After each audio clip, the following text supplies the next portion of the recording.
Good evening and welcome to the Winnetka Village Council regular meeting for March 21st, 2024.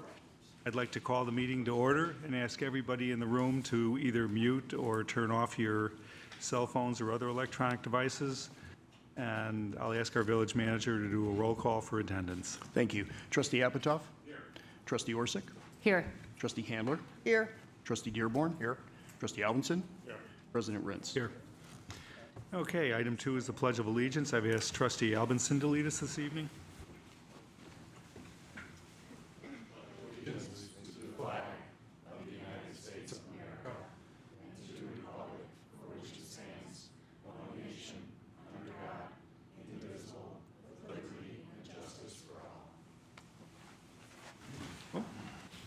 Thank you. All right, item 3 is quorum check. Certainly. The month of April, the 2nd, the 9th, and the 16th. All good?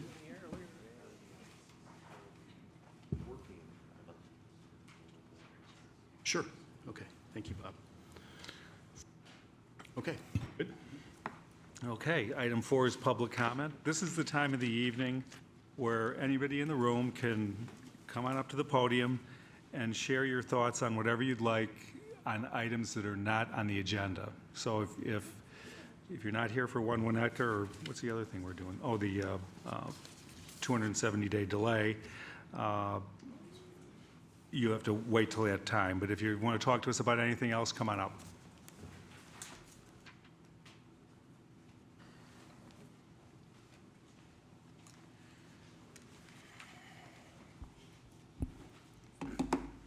Hi, Ted Winnichenko.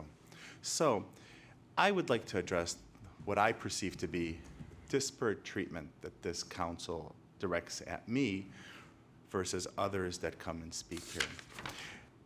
At the last meeting, I brought up again the Bertling sidewalk, which I think the evidence is pretty clear was given away inappropriately.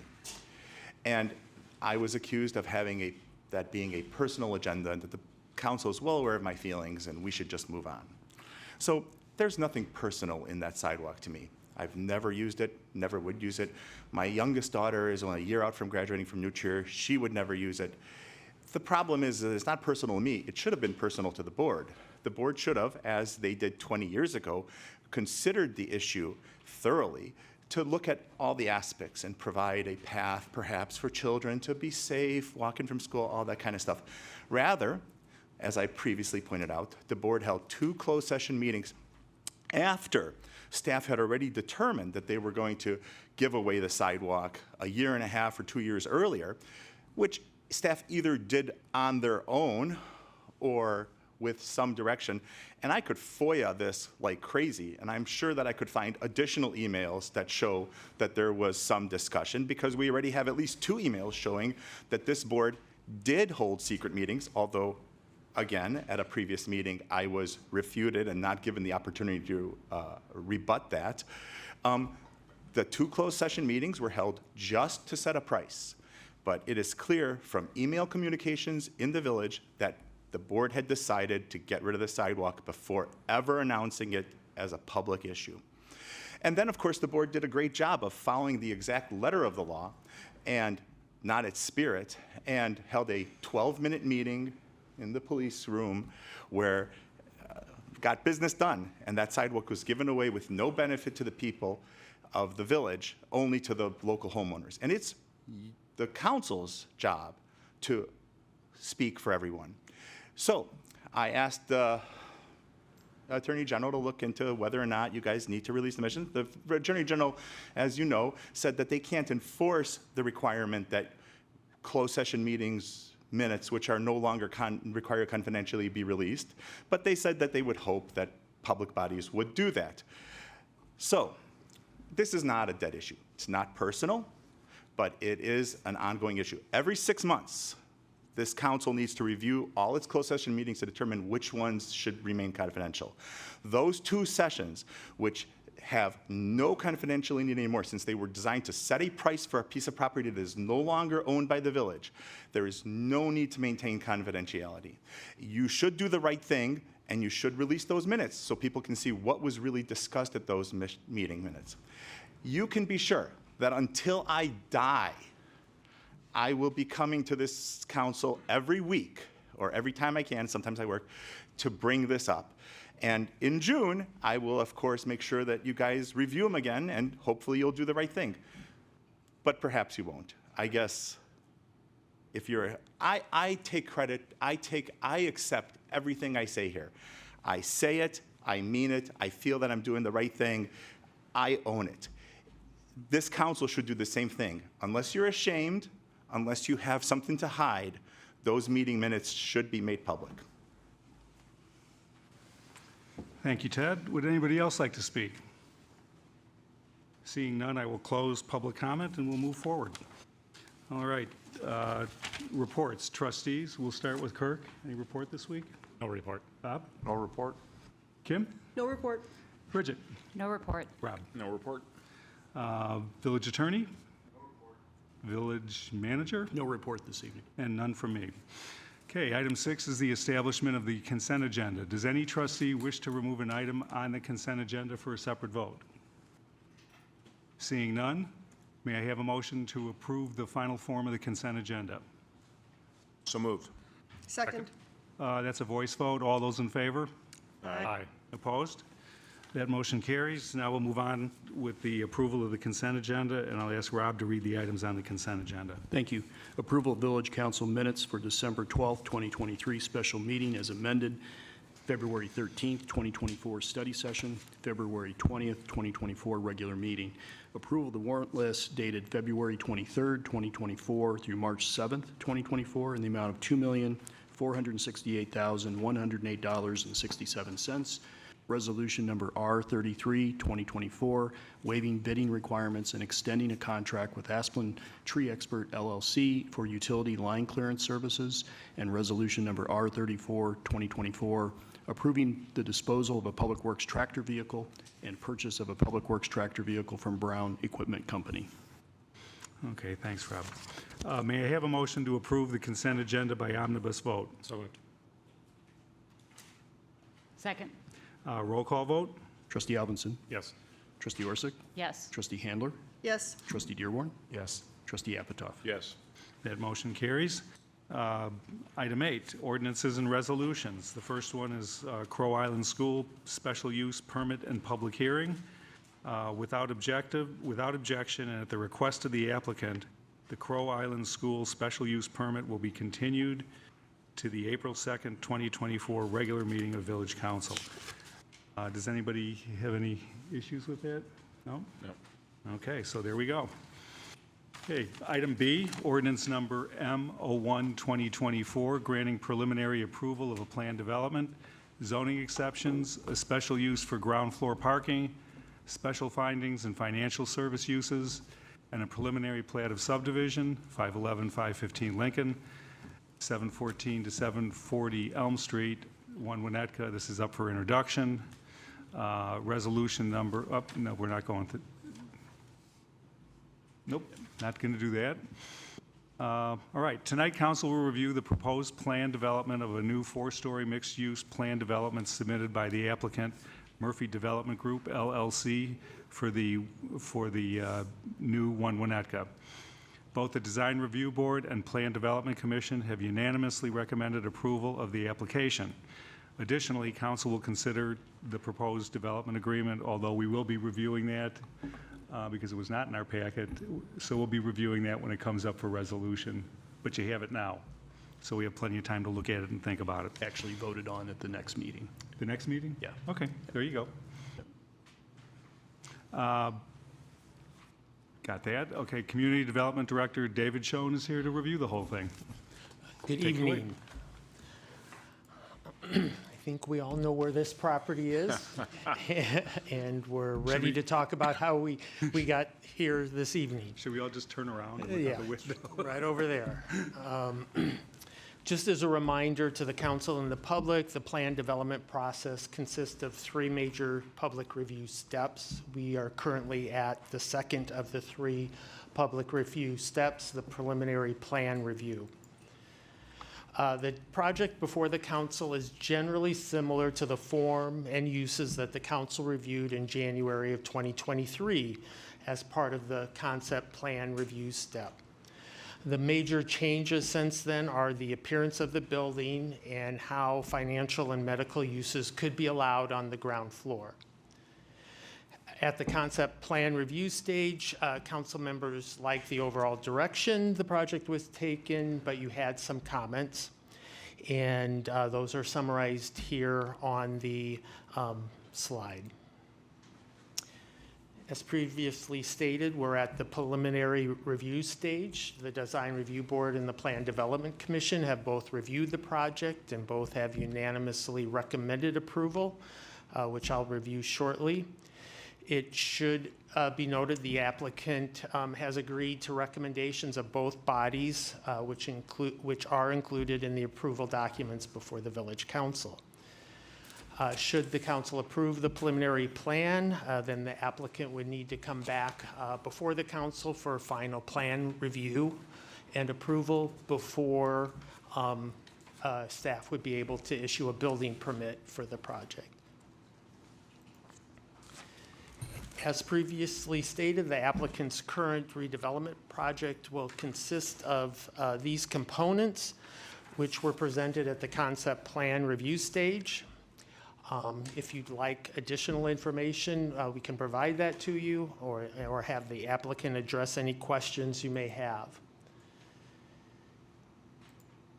There are a couple of items I would like to note. They're related to public improvements and utilities. The proposed streetscape improvements are generally consistent with the village streetscape plan. We worked with our consultant and the applicant to develop them. With the streetscape improvements, the applicant proposes to narrow the wider than normal travel lanes on Lincoln Avenue and increase the width of the sidewalk along Lincoln Avenue. In addition, the applicant proposes the plaza area at Lincoln and Elm, and if you'd like more information about that, we can provide you more. Given we receive questions often about stormwater detention, I would like to mention that the applicant is providing stormwater detention in a vault that will be located under the lower level of the parking garage. It's noted here with the yellow rectangle. The development will also require new electric transformer to serve the property, which is noted with the upper blue box. The transformer must be located in an area that the village can access should it ever need to be replaced. Given this block does not have an alley, the transformer needs to be located along the street, which is shown here, and the applicant has provided screening for that, which the Design Review Board has reviewed and recommended approval of, along with the rest of the project. Oh, my goodness.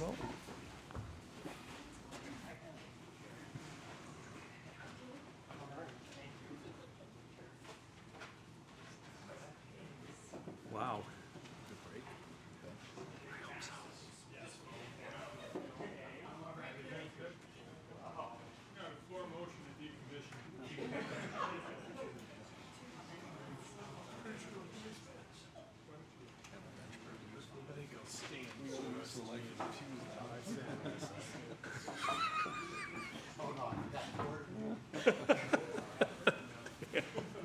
Sorry, everyone.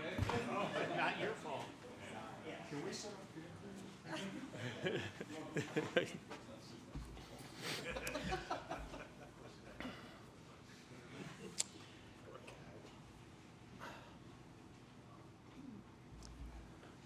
The applicant has agreed to provide an easement so other properties could have access to this transformer if necessary in the future.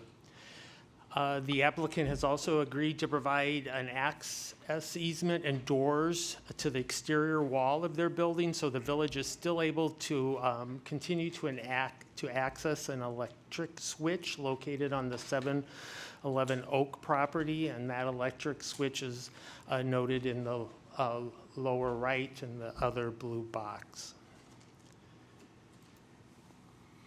On April 20th of last year, the Design Review Board held its first public hearing. The board found the overall design approach heading in the right direction, but thought it could be refined in a few ways. They thought the fourth floor level could better integrate with the design of the 3 lower levels.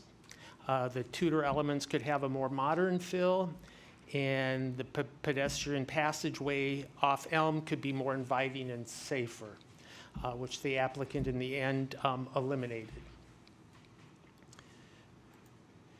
And then at its next meeting, the board reviewed the revised design that the applicant presented. The board was very positive in terms of what the applicant came back with.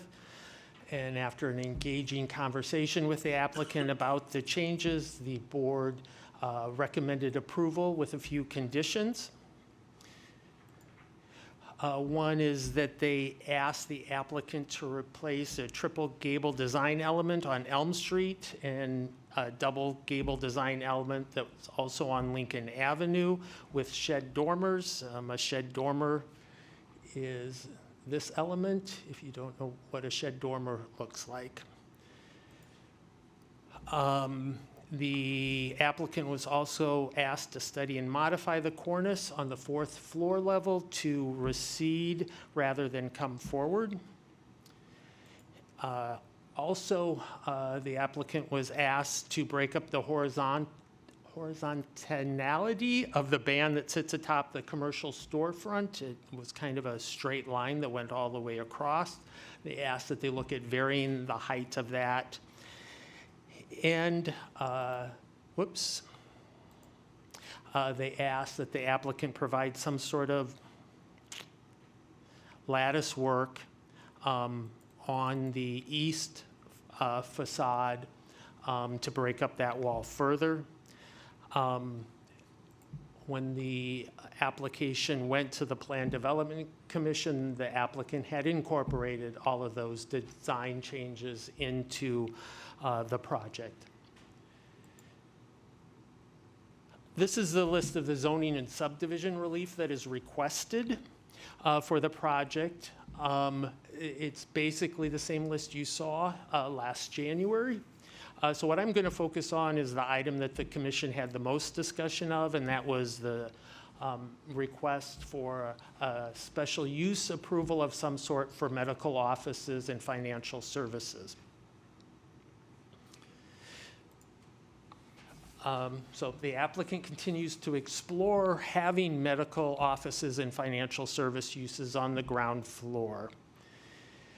And those uses that they've asked to have some sort of indication of support are listed there. However, at this point in time, they haven't identified any particular tenants. Given that these portions of the building are located in the overlay district, those uses require special use permit approval. At the first meeting, the applicant presented an approach in terms that the village could take in giving some initial, I don't want to say approval, but indication that those uses are appropriate.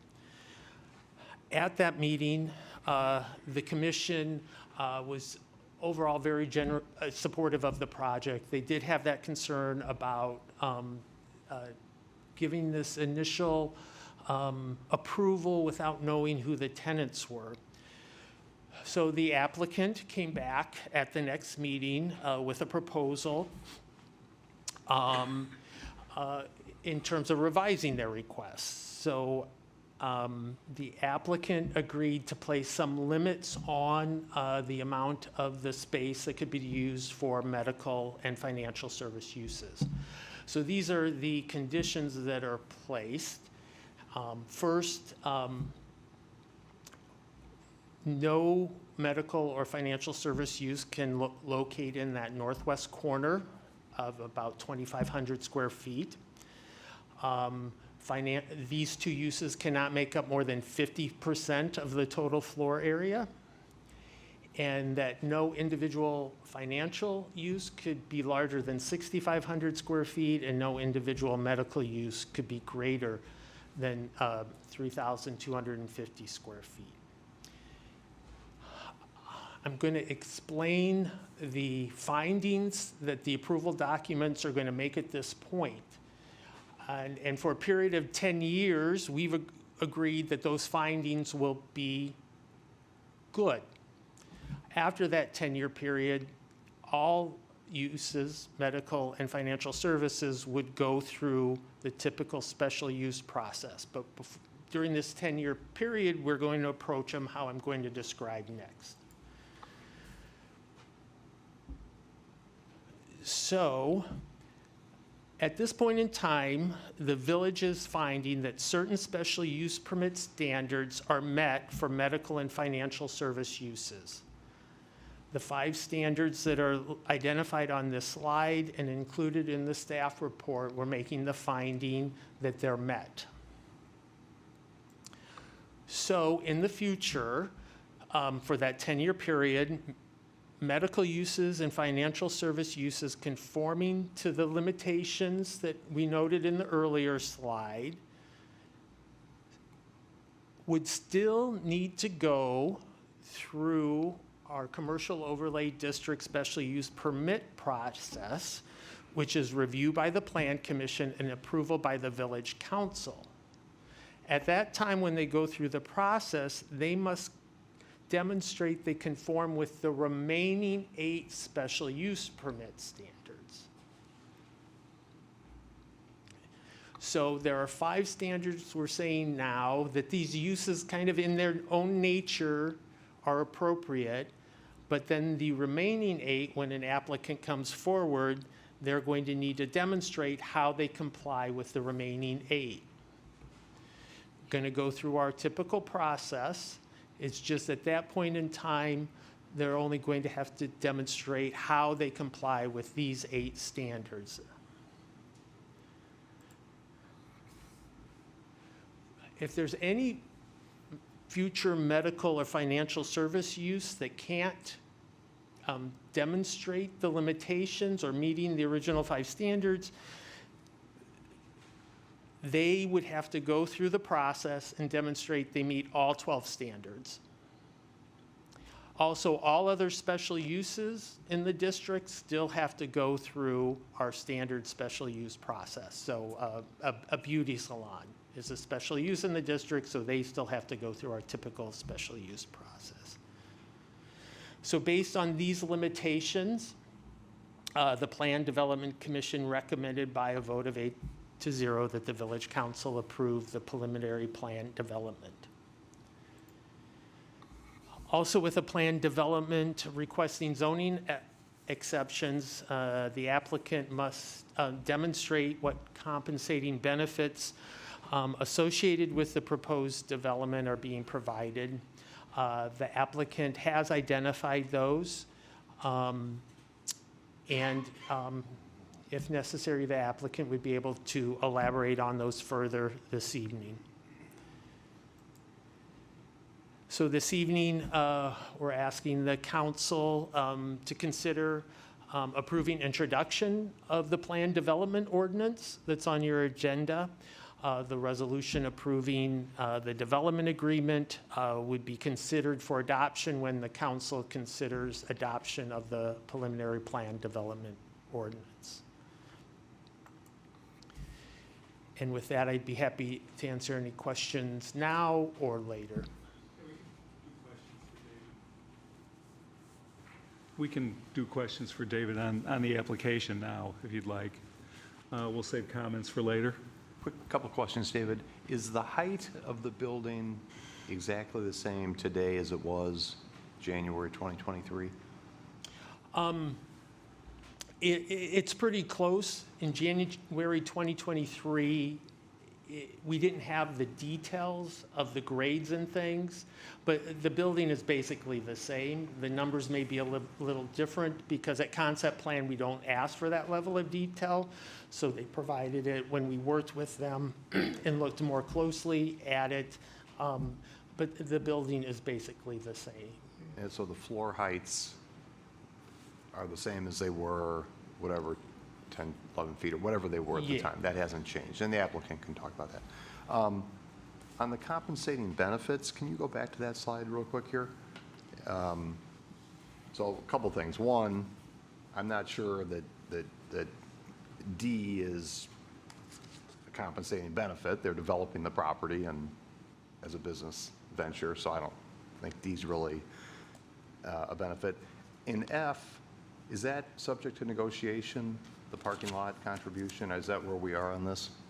Yeah, so the applicant has agreed to provide 50% of our estimated cost of reconstructing the parking lot located to the east of the development site. That's in the approval documents. 50%. Yeah, so $225,000 Got it. is what they will be contributing towards the cost of reconstructing the parking lot. Okay, and there's no water main work or anything like this related to the streets? No. Okay. There currently is an existing water main that is adequate to serve the size of this development on Lincoln Avenue, and that's what they're planning to use. Got it. And Okay. and we had upgraded the water main on Elm, but On their Elm, service yeah. is off Lincoln. Got it. Thank you. Could I dovetail just on something Bob just asked? On the Lincoln and Elm side, do we know what is the extent of the asphalt replacement that will occur? It would be the entire amount of the asphalt pavement would be replaced. Got it. Not just overlaid, ground down and overlaid, it would just be replaced in entirety, removed, replaced.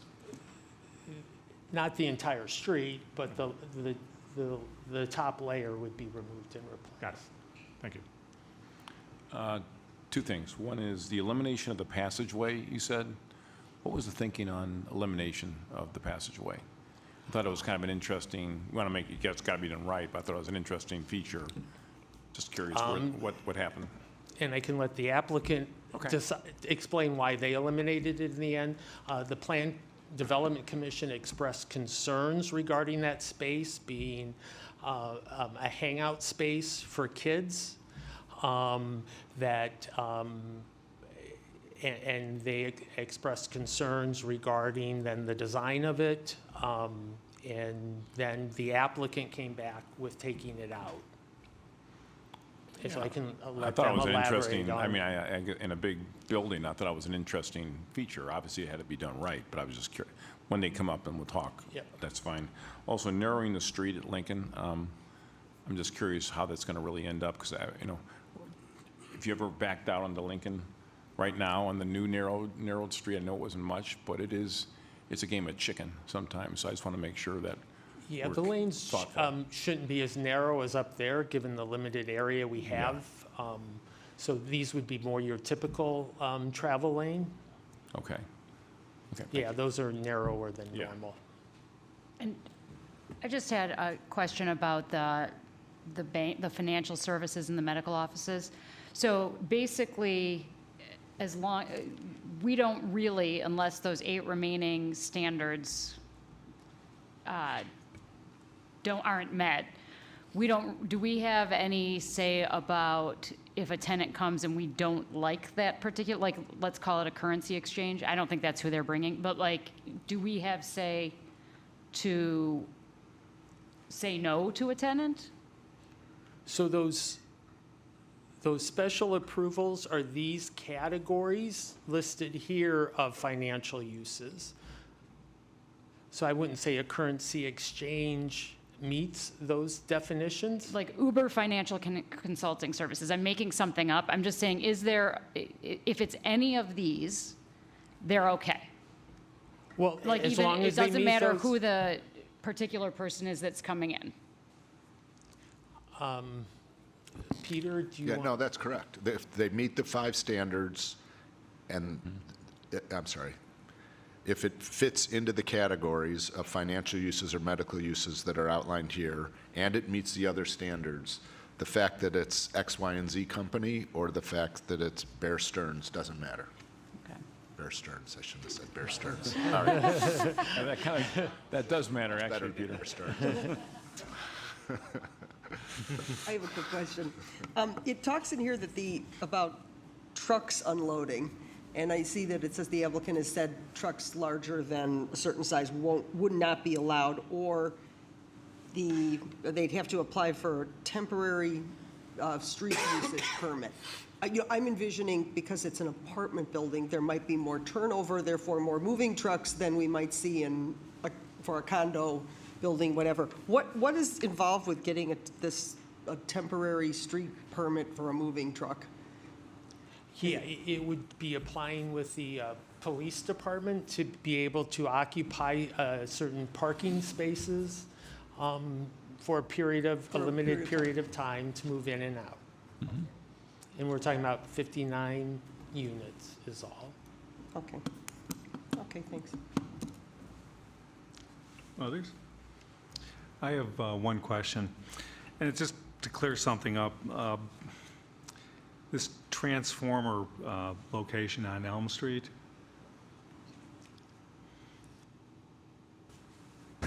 and actually, yeah, this is great. If you can pull up the rendering that you had here. Whoops. Okay, yeah, there it is, down the lower right. Okay, on this drawing, it looks like that's stucco? Is that correct? I mean, is that what you see, David? You mean this wall here? Sorry. Yeah, the wall This? the wall that Bob Dearborn's going to walk past every morning. This is masonry, correct? Yeah. It's masonry? And the Okay. applicant, I think, has in their presentation a close-up of, if you want to see it, we can bring it No. up. Right? So it's brick. I guess that's the only thing I wanted to make sure of, okay. Because the other renderings, it's very much the same color everywhere, and it was really hard to tell if there was going to be Sure. masonry. So we're going to have that nice corner piece with the limestone cornice, with the limestone element on top and everything. Okay, that'll be nice. That's all.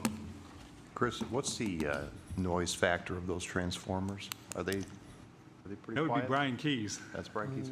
David, are they pretty There's- quiet? They're pretty quiet. I've never really noticed the transformer out behind the village hall. Is it about the same size as what we have out here? Yeah, it'll be pretty close, yeah. Okay.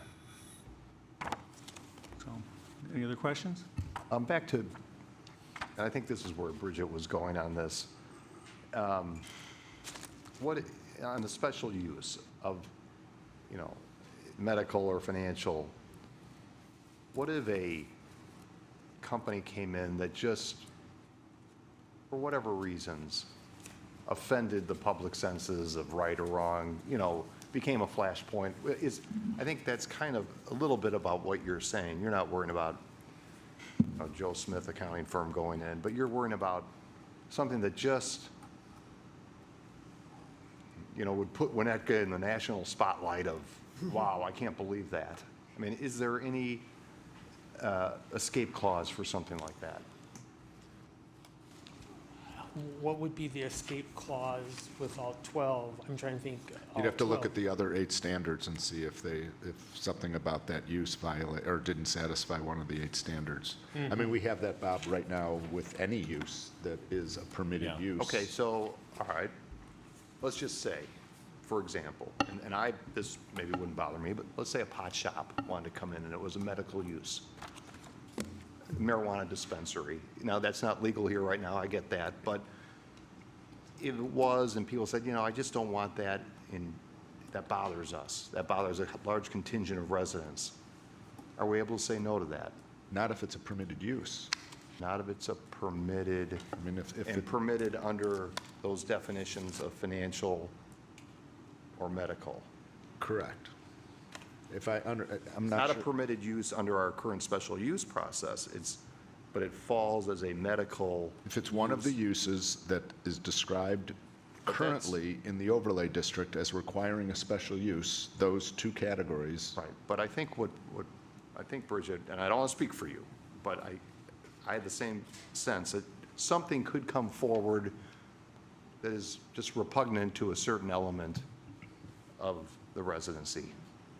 And if that were the case, is there any ability of the village council to say, no, that company can't come in there? Short of a pot shop, though, I'm just trying to think what would be, Well, I mean, and that couldn't be permitted anyway, because we'd have to get a special. So let's step back. So a special use is a use the community has decided is an appropriate use in that zoning district, right? It's not some special exception we're making for that use to go in. We as a community have already decided this use is appropriate as long as they demonstrate it meets these conditions, these standards. So I'm trying to think of a circumstance where those uses that they've identified, they would want allowed, the use would not be appropriate based upon those standards we have listed. I can sort of try again. I mean, this is the kind of thing that came up all the time in the Planning Commission. There might be something that under special use might be allowed, but it would be allowed on the fringes or whatever. Like when we didn't want a physical therapy place right on Chestnut Street, because we're like, ooh, that's Main Street. We want that to be shopping. We don't want to be watching people do physical therapy on Main Street. So we're deciding here, okay, for this development, we're going to say it's okay for banks or medical, but we don't even know who yet. It's like we got, what is it, the fancy DeLeo's or whatever, the physical therapy that did come on Lincoln, and they had a nice following, and they were bringing in clients, and they already had a lot of clients in the neighborhood, and you're like, oh, okay, I can see that. But if a random physical therapist trying to get started who doesn't have a background, like didn't have clients, just wanted to come in and we didn't know what their shop was going to look like, we would have the ability to say, no, actually, I don't think that that's a great fit here, even though it could be a special use. If we have, we're saying banks or medical, but there could be a circumstance where someone comes in that is, I would like to think developers want to put forth tenants that are going to do well in the village. So I'm certain that that is the intention. What is just unnerving is not knowing who it would be and already saying yes. Again, there are limitations. We're saying we don't want it, they can't go on the corner, right? That's one of the limitations, and that they can't occupy more than a certain amount of square footage. They can't occupy more than 50%. But the question is the quality of the tenant, really. Like if a poor quality tenant wanted to come in with a financial use that fit within there or a medical use that were in there. So which of the current 12 standards right now would you deny the special use based on the quality of the tenant? Well, it would depend on the location. If it were at the end, it wouldn't be as big of a deal, but if it were in the middle, where people are walking and there's retail and all this stuff, it might be a bigger deal. So we're saying here that in the middle of Elm Street, financial or medical can come in, and that may be great. And I actually, like, fundamentally don't have a problem, but I don't like the blind idea of it can be any kind of medical, any kind of, I mean, there's some limits there, but medical and dental or whatever it says is pretty broad. So then you have a concern with the proposal.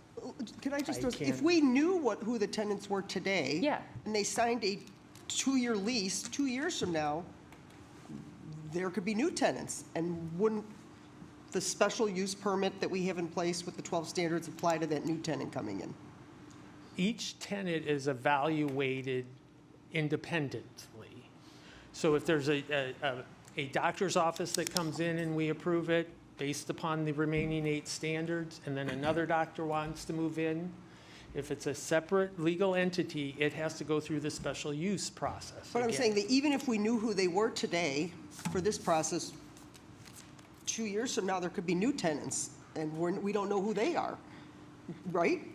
Correct. Oh, correct. Yeah, so I agree with the concerns about how the uncertainty is a little uncomfortable, but we're always never going to know who potential tenants are once a building's up and running.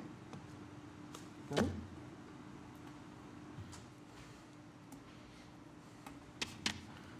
I'm not saying it's a deal breaker. You're asking about questions and concerns. Sure, My yep. concern is taking something that was a special use that's normally not allowed there, saying now it's allowed, but not even knowing who it is.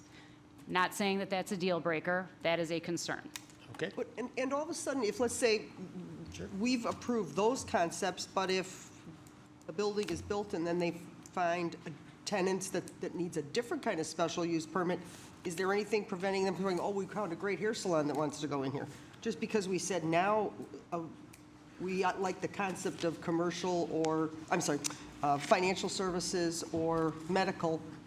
That doesn't prevent the owner of the building bringing in a different request, does it?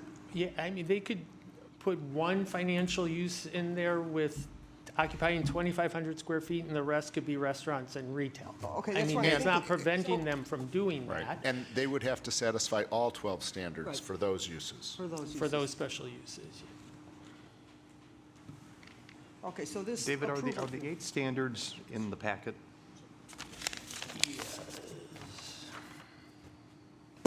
Have to be met? David, can you put up those 8 other standards? See, that's a concept.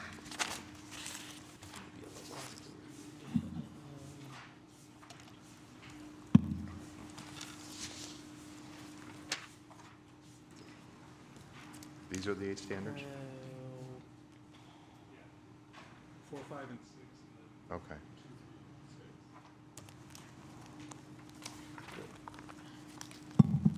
I guess they aren't, I'm sorry, I misspoke. Abbreviated the staff report even more. That's here. Is this it? That's what I thought. We It- got it. It's, these are the 8, yeah.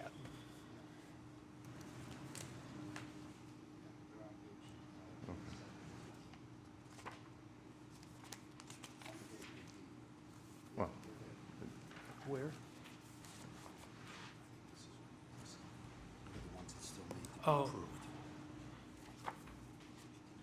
Yeah, Well, there really isn't a, there really isn't a standard.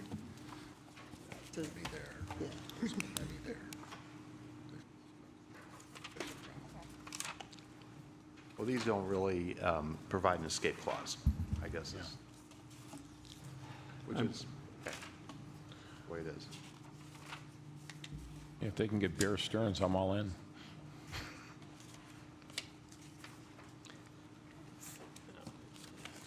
they're in your agenda packet on, agenda packet page 58 of 366. And page 59.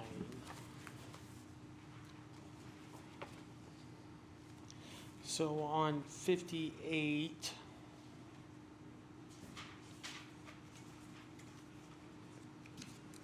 those under item 6 are stating those are the standards we're finding that these uses meet.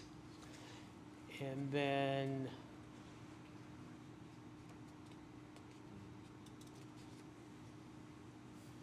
on the next page lists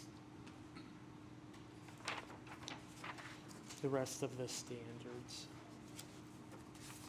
Well, Whoops.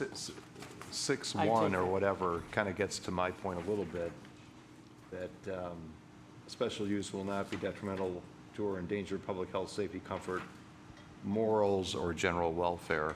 I mean, if something was, you know, kind of what I was getting at, if something was so, That's pretty good.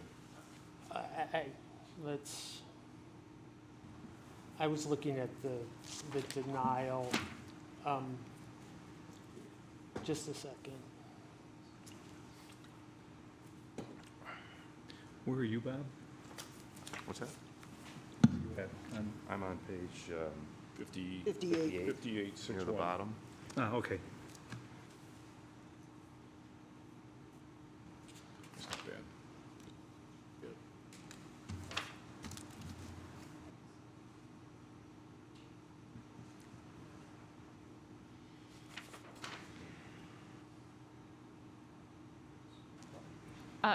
David, for what it's worth, I'm pretty satisfied with that, and I also liked the clarification that they're not definitely putting financial and medical in, that that's just an option, and that those spaces are not definitely going to be filled with that.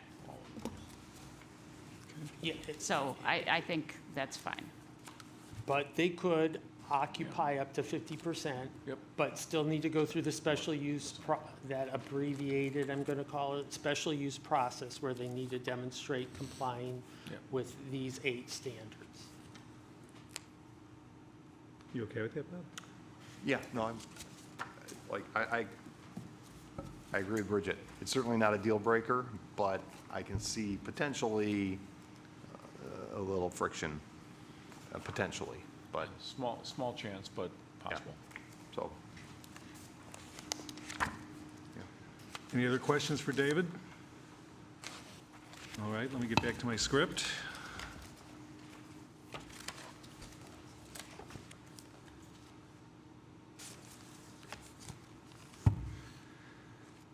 Where are we at here now? Okay.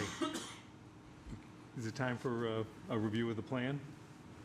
John, you're going to give John, are you going to give a overview of the project? No?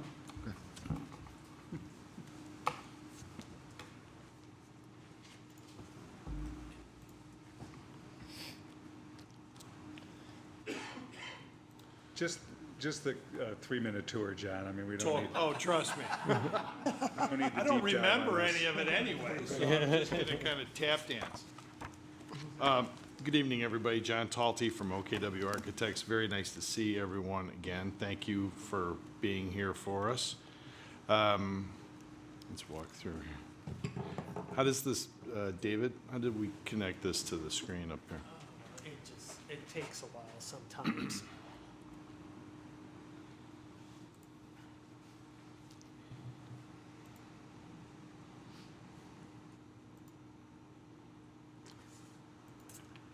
Oops, that's not what I want. Yeah, it's, Kristen, can you, yeah, and then turn them back on. Oh. This is what happens when we move the meeting to Thursday night, everybody. I mean, Chairs are breaking. none of us are wired to work like this on Thursday. Benches are breaking. The benches are falling apart. I mean, stuff's going up in the ceiling. Now it'll take a while for it to come down. So let's talk about a couple of the things that have come up already that we don't need to look at the screen to. Bob, you asked about the height of the building. The height of the building is fundamentally the same. The parapet heights, all that. The only thing that's changed, and it's a matter of inches, is as we've gotten deeper into the design of the building and understanding the building systems themselves, the mechanical screen on the roof, we've identified what it needs to be to mask the giant equipment that's going to sit atop the roof. So we simply know more, but fundamentally, the building height has remained the same. So We've done studies from just to, to make sure that we can't see this stuff from the public realm. We can see, we're going to be able to see it from across the street out these windows. But Mr. Petrick, as an example, at 7-Eleven, we got into his unit and did documentation to demonstrate, to prove to him that the parapet of the building was going to mask the mechanical equipment beyond. So we're very confident in the placement of that, the height of that, and fundamentally, the building height has not changed. So John, there's 45, which was technically allowed. There's 52, then there's 57, and then there's 63, which is the equipment. Correct. 52 at the southwest corner, where the building is at its shortest because grade is highest. Okay. And it drops down. We get to the intersection of Elm and Lincoln. Right. And the grade begins to work down toward the lake, right? So the building is taller fundamentally at the corner, at the northeast corner, because the grade, the datum of the parapet remains the same. The grade is dropping out from underneath. Hence the 52 to 57. Yeah. The mechanical equipment room on the roof remains the same and is the 63. I think it is. Thank you, Rob. Yeah. Okay. So, and while the screens are still thinking, let's go back to the pass-through along Yeah. Elm. So, I agree with you. We all kind of agreed that it was an interesting idea, and Yeah. it was a good way to move people kind of north-south through the site. As we got further into it, there was a lot of conversation with the design review board as to how we treat that space. And the fear that regardless of the ornamentation, regardless of the lighting, regardless of how we turn the corner with storefront and kind of bring people through that space, there was a general trepidation that that was just not going to be a comfortable place for some of our residents to kind of traverse. On your behalf? No. Or on theirs? No, on the village's behalf. So ultimately, we said, let's eliminate it. Let's instead of trying to, with a lot of good conversation, this was not confrontational by any stretch of the imagination, but after much debate, we said, you know what? Let's not have it. Let's make people work around the perimeter of the building. Let's make it comfortable for people to get to the parking that's embedded on the ground floor off of Lincoln, make that a comfortable maneuver, and we don't have that public way through the building from Elm into the parking. There is circulation there, there's exiting there, because we've got to get people out of the building from a fire perspective, so there's a stair that's going to exit to a corridor that bifurcates that Elm retail, but it's not going to be a public way. You and I can't go into the door, walk through the building, and come out the other side. Because I was thinking back to one of the developments in the Palisades in California, which I know well, which is they have those elements where you do go in and it truly becomes another world in there, and it really is. It brings energy, and it brings families with strollers. It's just a nice walkway. I agree. And so I just didn't want to. I didn't want to throw that out.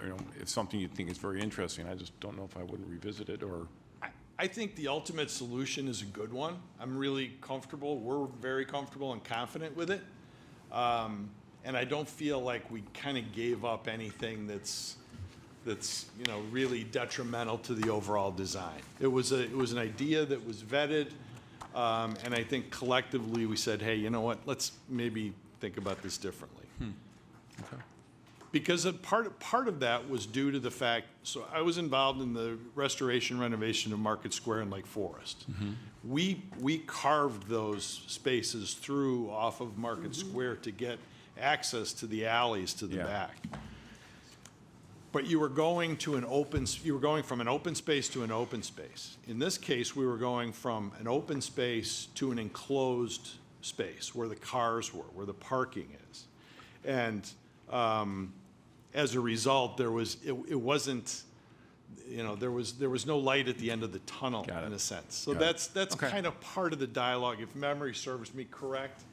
But again, I think the solution we came up with is a good one. It reinforces Elm Street, and I'm confident that retail corridor along Elm is going to be good. That's helpful. Thank you. Maybe you're off the hook here, John.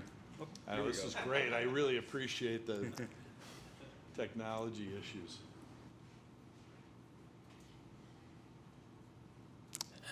Is that the landscaping? That's the corner. That's the corner of Lincoln. We have misters that we are going to be blowing up from the sidewalk below.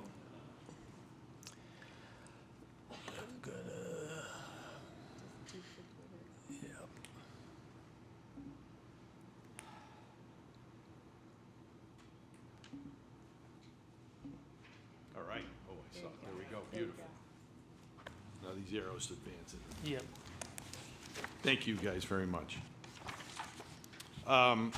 So again, the 3-minute tour, as we spoke of, you can see on this plan, actually I'll go to the bigger version of it, that gray corridor that traverses from Elm Street to the parking to the south is that exit corridor that I spoke of, Rob, in terms of replacing what was a public way, a public realm.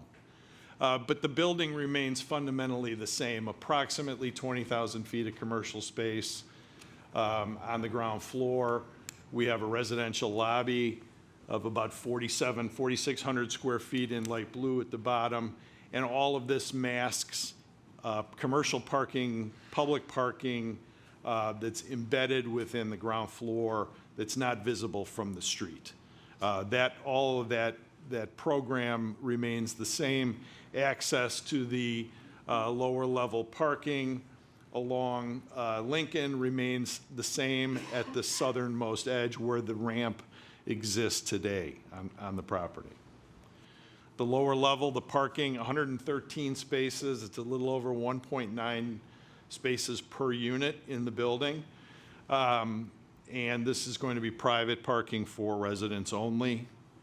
As we work our way up through the building, there's, as we said, 59 units, 19 on floor 2, 21 on floor 3, 19 again on floor 4, all arranged in a courtyard shape around this amenitized terrace for the residents, along with an amenity space that's being vetted right now by the development team and ourselves.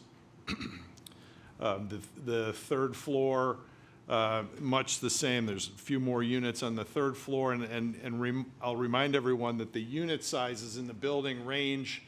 They're 1+, there's 1 bedrooms, 1+ den fundamentally, up to 3 plus den, 3 bedrooms plus den.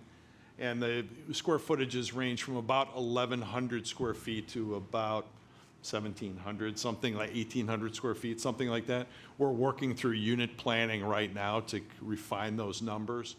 There's no small giveaways in this building. They're all robust in scale. The rooms are very generous, generously scaled. And here we're at the 4th floor with terraces, and we spoke about how we pulled the 4th floor back from all the frontages so that it helps the scale of that space recede, especially from the street. It also provides amenities of terracing around the perimeter for the people who live on the top floor.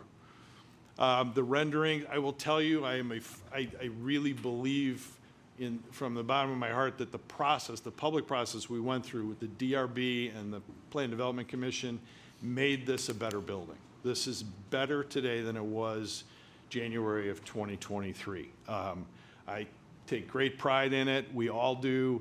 It was a collective effort, and I think ultimately the architecture, the planning, all of this makes for a better building. And I think it's going to live beautifully both daytime and nighttime in our village. I think this corner will be powerful, and this is going to be a project that's going to be, we're all going to take great pride in. The Elm Street rendering, I think we kind of got carried away a little bit with some of the architecture at one part of the process, and as David alluded to, during the design review board, we kind of simplified some of the architecture in a desire to make Elm Street, in a desire to break up the scale of the length of the building. I think we kind of maybe took it a little bit too far, and by incorporating this dormer on the third floor, which was previously that triple gable, I think it does make the building much better, and it'll be much more comfortable in the street. The materials are going to be stone and painted masonry and stucco. With the top floor, again, receding. Chris, here's that corner that we spoke of regarding the transformer. I think we're doing a fine job of masking that. We don't anticipate there being any issues from a noise perspective. It will have full access to the village when needed, but will be a non-entity for both, I think, the pedestrian traffic along Elm Street and the residences in the building up above. The courtyard inside, this is the amenitized courtyard where people are going to have the opportunity to go out and grill and be together as community, or to find little spaces, nooks and crannies of this courtyard where they can find a little peace and quiet and read a paper and just enjoy the community and the building in which they live. This is the residential entry along Lincoln. This has got some unique architecture, and just as we look at this entry piece, I'm going to go back to Elm Street. We took that same architecture as a way of kind of breaking up the mass and the rhythm of of the building, we took that same rectilinear architecture and incorporated it on the Elm Street facade. That was where the pass-through, Rob, at one point in time occurred. But we're using that same expression on Lincoln for the residential entry, adorning these large-scale windows and these openings in the wall with copper detailing, bringing some special character and attention to that portion of the building to kind of celebrate the fact that that's home, that someone is home and they're at the front door of their development. We included this massing study just to kind of compare and contrast both sides of the Elm Street condition as we cross the bridge. We're standing in the middle of the bridge right now, and I'm confident that this building, you know, we've for years we've talked about the scale of the building and is it appropriate and is it the right thing for our community.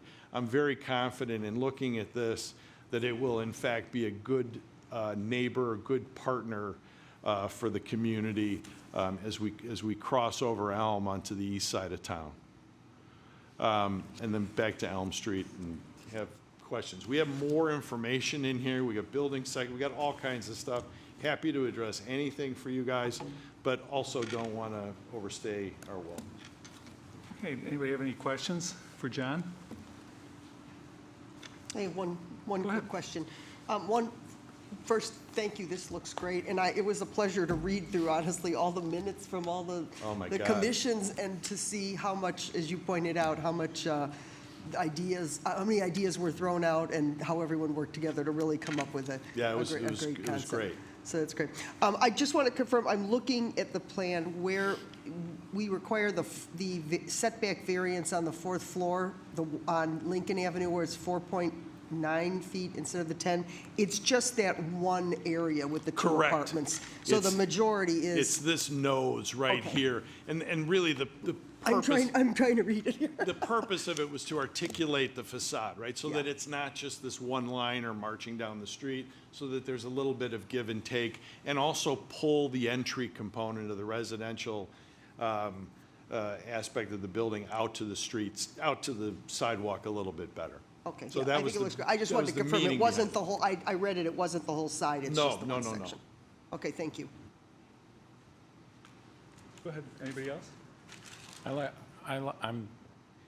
like the fact that instead of retreating on materials, you seem like you're holding down the fort with copper and nice, you know, the entrance way, which is really nice to see.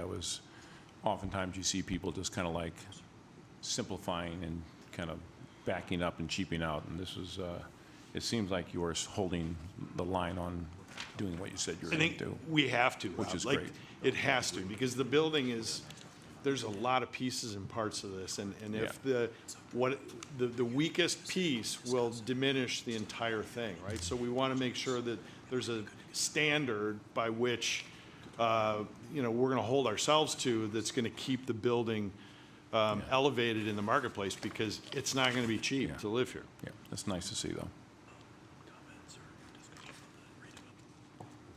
Not tonight. No. We just got it. Yeah, understood. Okay, thank you, John. Anybody else? You're I'm welcome. sorry, I'm juggling a few balls here. Okay, we'll open this up for public comment. Would anybody like to speak on this issue? Come on up, Frank.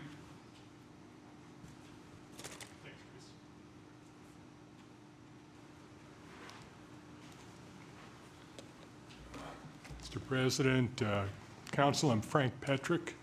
I live at 711 Oak. My wife and I have lived here since 1980, and for the last 15 years we've lived at 711 Oak.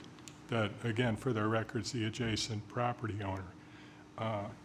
I just really want to let everybody know, as you've seen my face over and over again, and even those of you who weren't on the council when this started, maybe 13, 14 years ago, with different developers.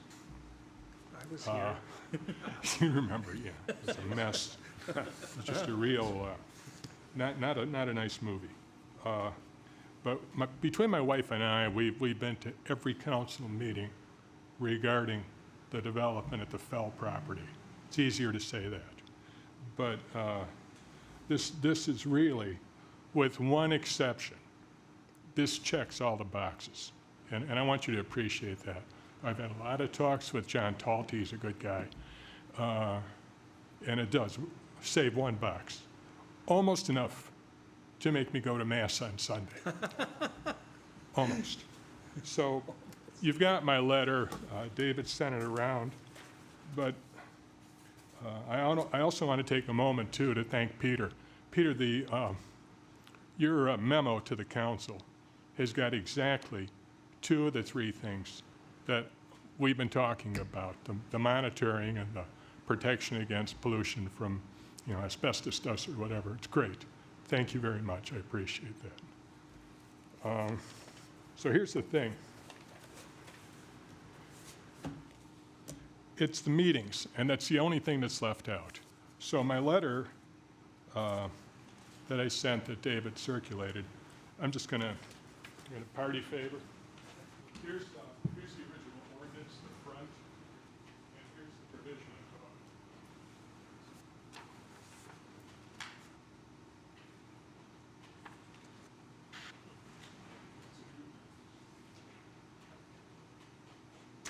Thanks, Frank. Thank you, Frank. Thank you.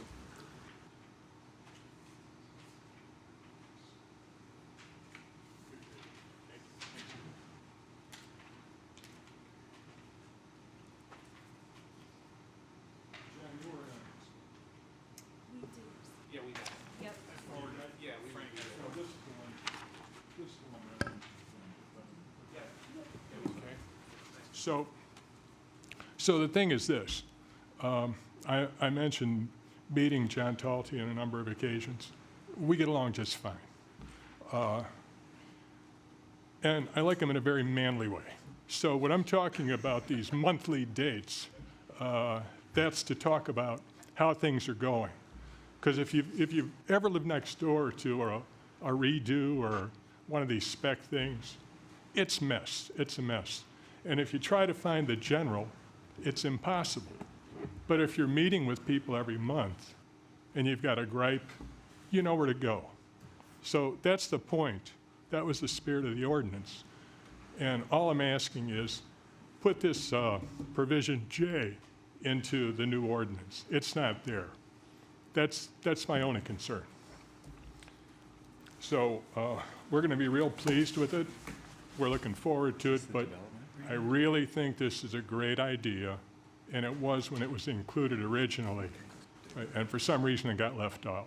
So that's all I got to say. So thanks very much. I appreciate it. Thank you. Yeah. Oh, that's what he's talking about? I'm glad we're not missing the Illinois today. We did that this afternoon. That was nice. Thank you. We are missing games, though, Frank. There's 4 of them on right now, I know. It's a painful thought. Thank you. Would anybody else like to speak on this? Seeing none, I will close public. Oh, come on up, John. Yeah, Frank, I appreciate your concern that you expressed today. We welcome Frank or any of the neighbors to our meetings monthly. We don't have any problem with it or having it added to the ordinance here. So, okay. Awesome. Do we have any problem adding it to the ordinance? No. No? Good. Okay. Then we will. All right, we bring it back up here. Now we can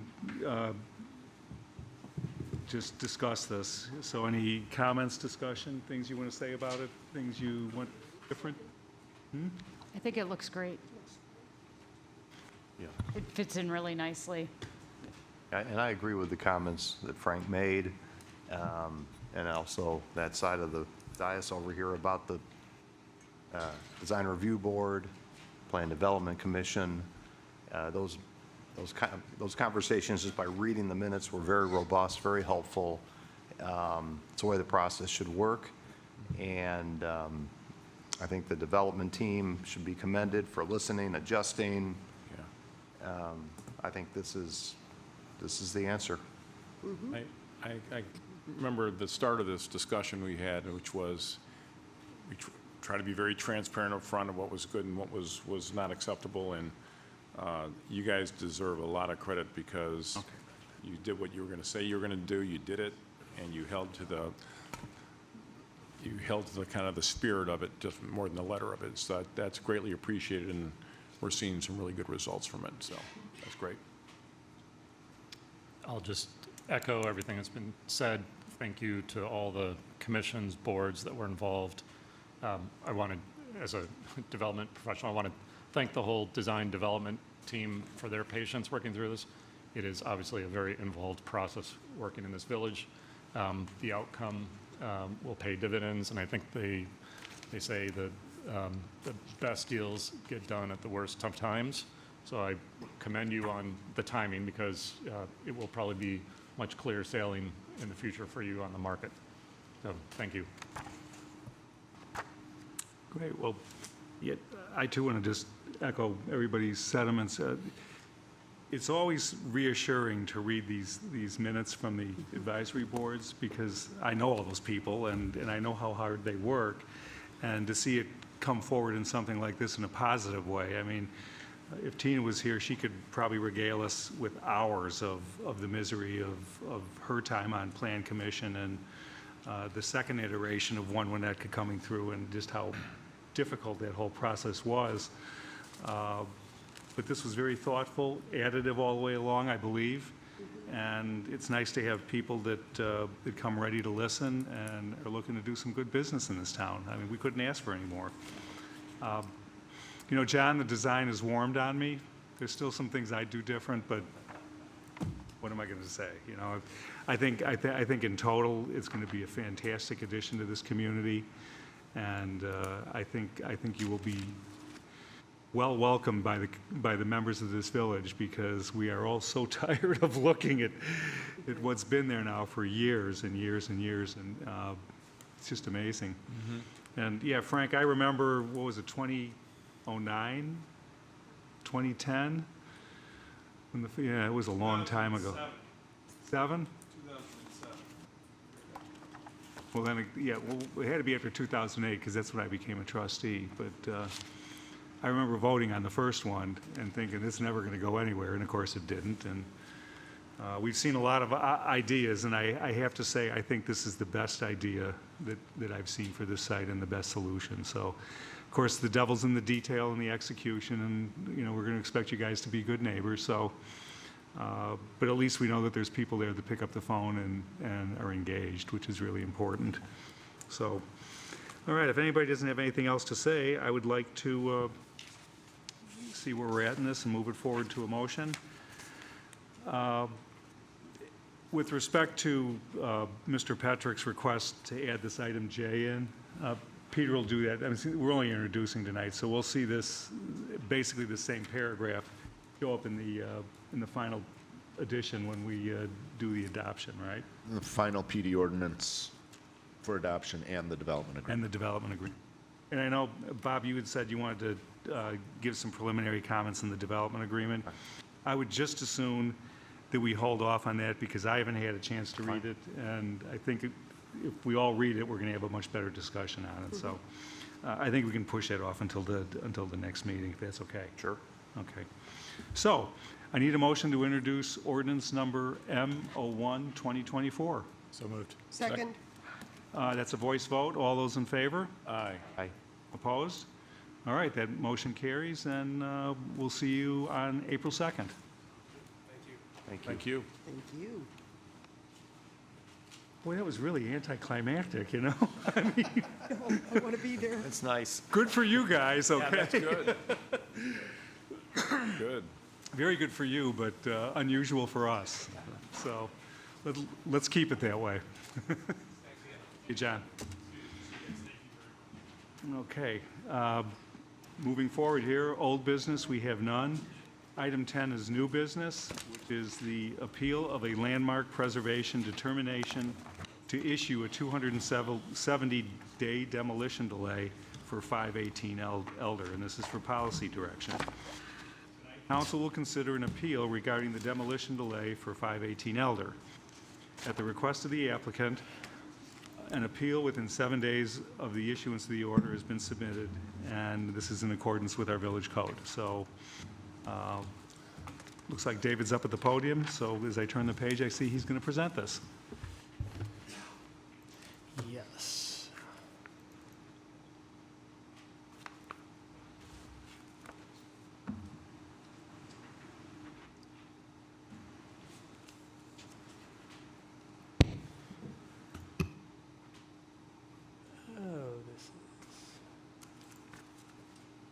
There we go.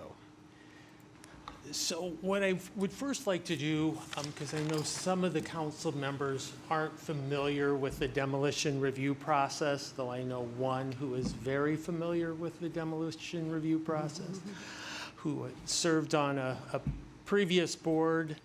So just so you understand some things I'm going to be talking about. So an applicant submits a demolition permit application. At that point in time, they don't have to submit the new home permit or a site restoration permit.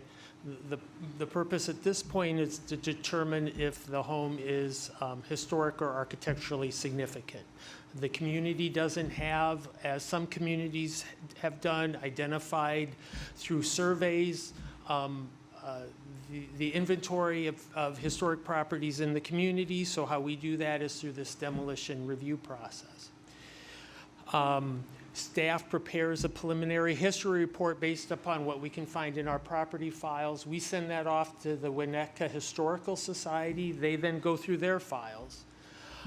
They now have a person on staff who's even able to, has the qualifications to even comment on significant aspects, either people who have lived there or the types of structures themselves. The Historical Society has not always had that sort of person. I just want to note that. They prepare their report. We then send both of those reports to the Landmark Preservation Commission. So at their first meeting, just based on this preliminary information we've been able to gather and whatever anyone from the public then presents at the meeting, the commission needs to decide, is there enough information there to warrant further study? That we think this may be a historic or architecturally significant structure.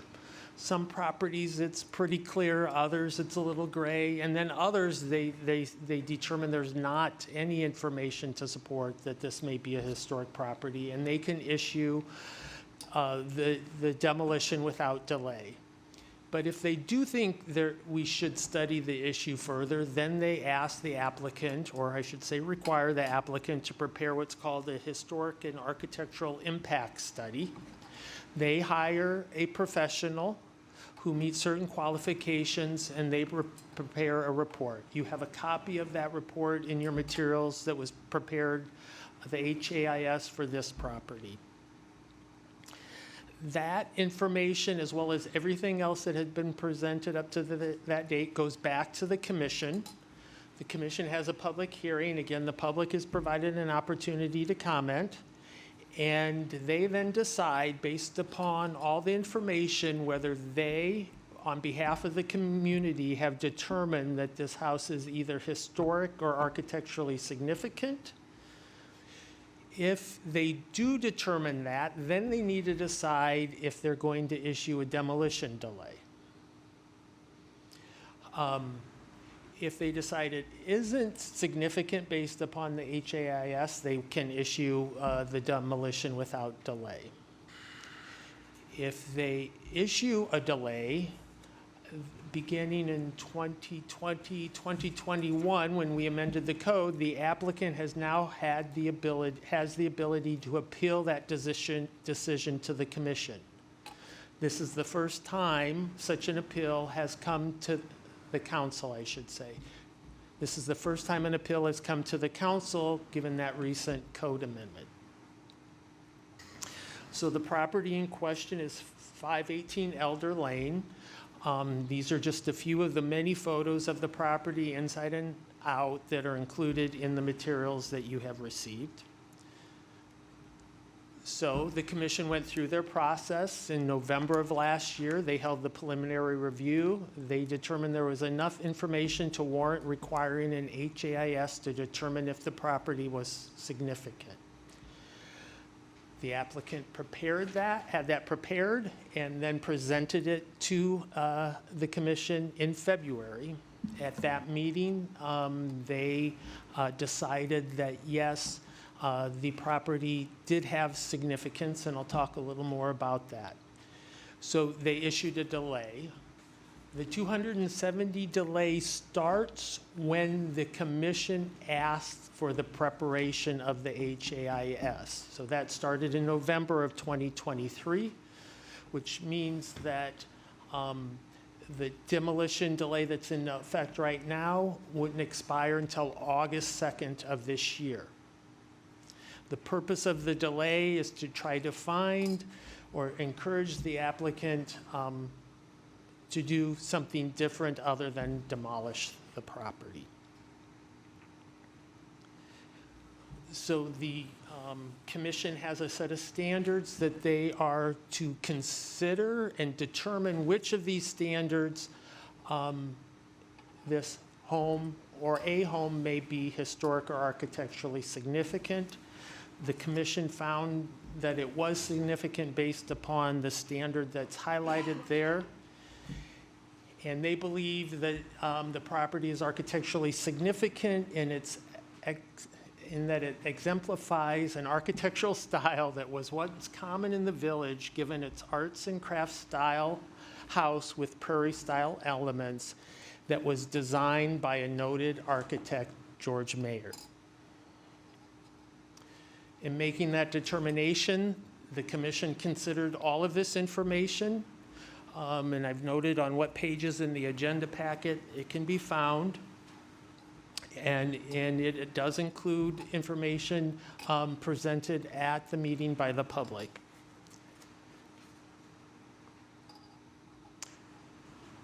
So when the commission finds a home to be significant, the property is eligible for the maximum building size bonus, which the council adopted a few years ago.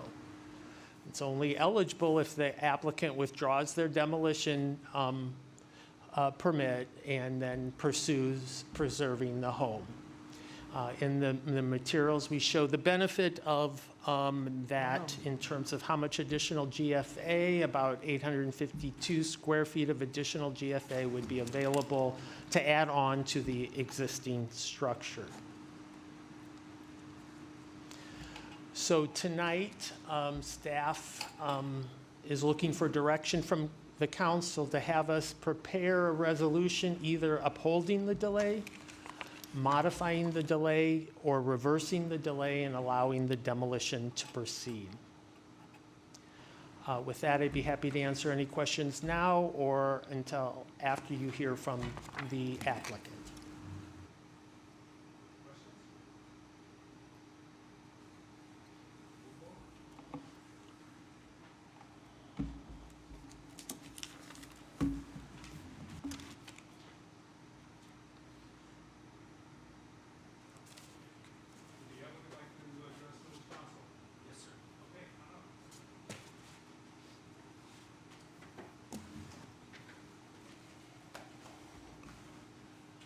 Good evening. My name is Francis Ostian. I'm an attorney, and I'm representing the applicant who is standing to my right, Mr. Matan Aharoni. You know, the interesting thing, by the way, thank you for being here.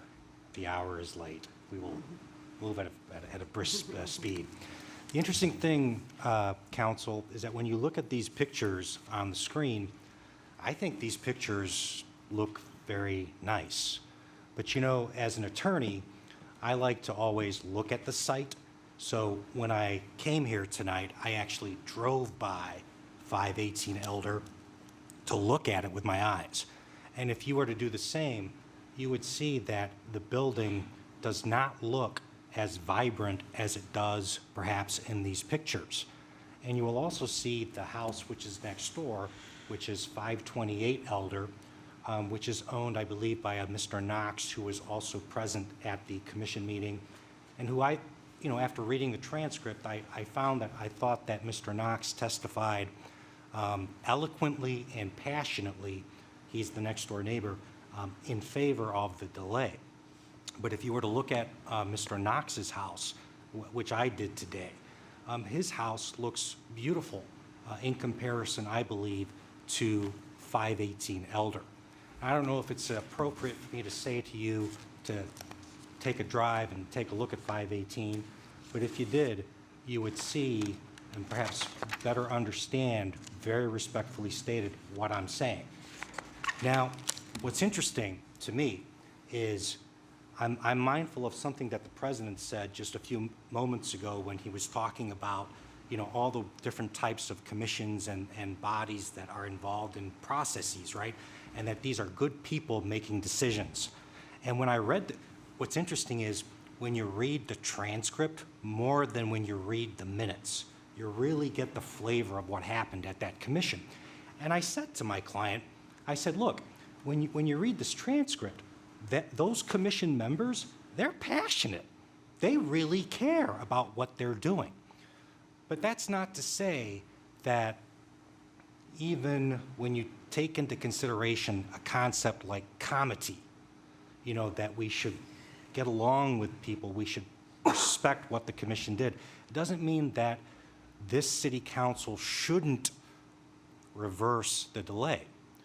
And what's interesting about the decision of the commission is that, when you take a look at the letter that was issued by the Village of Winnetka that stated February the 8th, that sets in motion us being here in front of you, in the second paragraph, this is the letter that's dated February 8th, 2024, it provides that the LPC, that's the Landmark Preservation Commission, found the HAIS complete, and as Mr. David said, that the property is considered to be architecturally significant as it exemplifies an architectural style, construction technique, or building type once common in the village, as an arts and crafts style with prairie style elements designed by George Maher. But if you look at the transcript and you actually read what it was that the Benjamin Historic Certification Report testimony from Jean Sylvester said, what she testified to was that this particular house was, and I had to do a little research, she kept using the word, it was of a vernacular type of architecture. And I'm saying to myself, what the heck does that mean, vernacular? And if you look it up on Google, vernacular means, if not run-of-the-mill, certainly something in the architectural standpoint. Vernacular means, when it was first used, that term, something where it was a style built by builders using commonly available materials and not necessarily it being involved with a schooled architect. The bottom line is, when you look at that testimony of Ms. Jean Sylvester, who is a qualified individual, I like what David was talking about, that these HAIS reports are done by qualified individuals, right? It even says in your ordinance that talks about HAIS that it's got to be a qualified individual. Well, what's a synonym for qualified? A synonym for qualified is expert. Well, that expert testified that this house was not significant. And that expert testified that there should not be a delay. So I am mindful of the fact that that commission is passionate about what they do, and they are good people, but I think you can reverse their decision because it doesn't comply with what the expert testified to and what that expert report finds. I was talking to Matan and saying to him, when I was in law school, I went to John Marshall Law School, and I remember my law school professor saying to me, when you have a rule, right, you got to try to figure out what's the rationale behind that rule. And so to me, the rule that seems to control this appeal is, is there an alternative, to the demolition? I mean, that's why you've got this 270-day, potential stay. And I said to myself, well, okay, is there an alternative to demolition? And I'd like to ask a few questions of Matan on that specific issue. Because I believe that if you find that demolition is the appropriate thing in this particular instance, that you do have the right and the authority to reverse that decision. So without further ado, I'd like to ask a couple of questions of Matan. First, introduce yourself. Hi, I'm Matan Aharoni. I manage 518 Elder Lane LLC. I'm also the president of Third Coast Development. And Matan, what is your occupation? I'm a real estate agent and a developer/builder. Okay, and what's your connection to 518 Elder? I'm the manager of the LLC. Okay, and what can you tell this city council about the economic feasibility of doing a rehab versus a demolition? So as we all know, rehabs can vary on what you're looking to perform. I most easily can compare this home to another home that I'm working on in the village for a client that is on Oakley Street. It is another 120-year-old home. It is a home of the similar style, stucco exterior, similar characteristics all the way around. This home is actually a little bit larger, so that the home that I'm working on for them is a little bit smaller. So as far as economics go, are you talking about kind of lost my train of thought. Sure. So for example, if you were to do a rehab of 518 Elder, you'd have to be, working on the mechanicals, the electrical, the foundation. Is that something that's economically feasible? So I not only have looked into since prior to going and getting the delay placed on us, we did explore the option of rehabbing the home. My goal was to be in and out on this property, not as quick as possible, but as efficiently as possible. I started exploring rehab opportunities as well as new construction opportunities with an architect. The architect that I was working with on the rehab was starting to go over figures and how design layout would be, and the way we came up with it, it just wasn't feasibly possible. Rehabbing the home, I can tell you, I could put a quote to a similar home, and we're going to, by the end of it, be 50 to 75% more, especially on these 120-year-plus homes. It's just the way it goes. So for example, on my Oakley project, we had an initial quote with them for $950,000. We have now exceeded $1.6 million. As we continue opening up walls, moving walls, we have to find what we need to move, what we need to change, what doesn't fit code anymore. The fact these homes lasted 120 years in our climate, I'm very impressed. But once you open them, you realize that there's nothing there. There's no insulation. The windows, they're beautiful, but they don't protect the home or the occupants inside. Their efficiency aren't anything that we would allow to these days. Knob and tube, it's a huge fire hazard.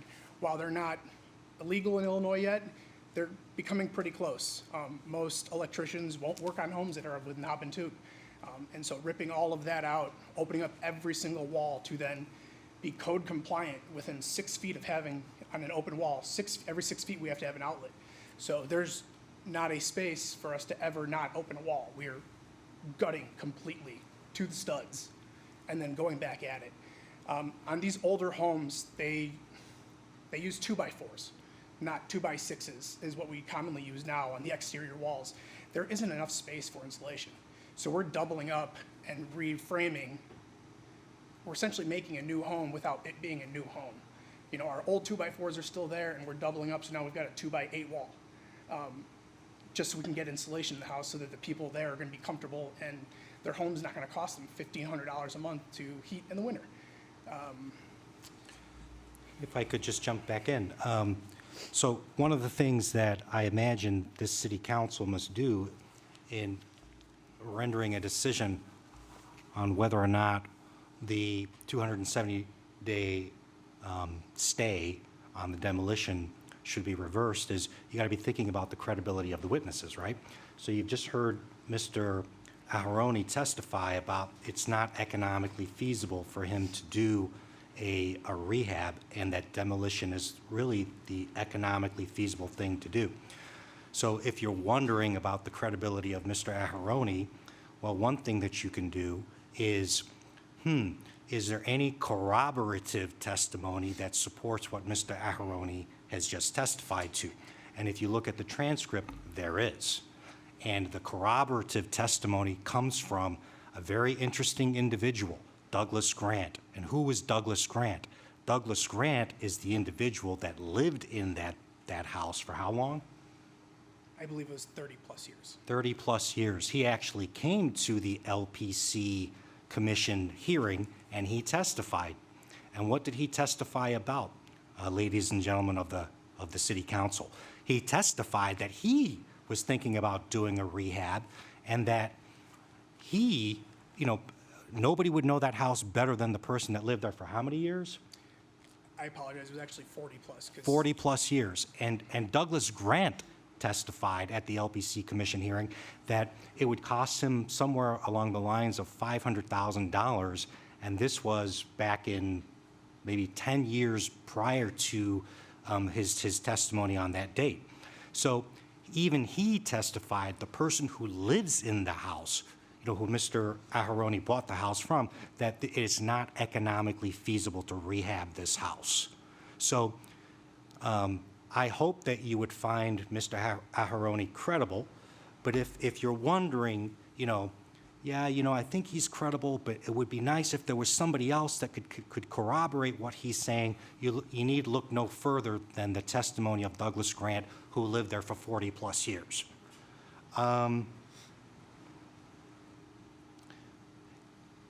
If the City Council were to uphold the stay of the 270 days, meaning that they don't reverse, what would you do when the 270 days are done?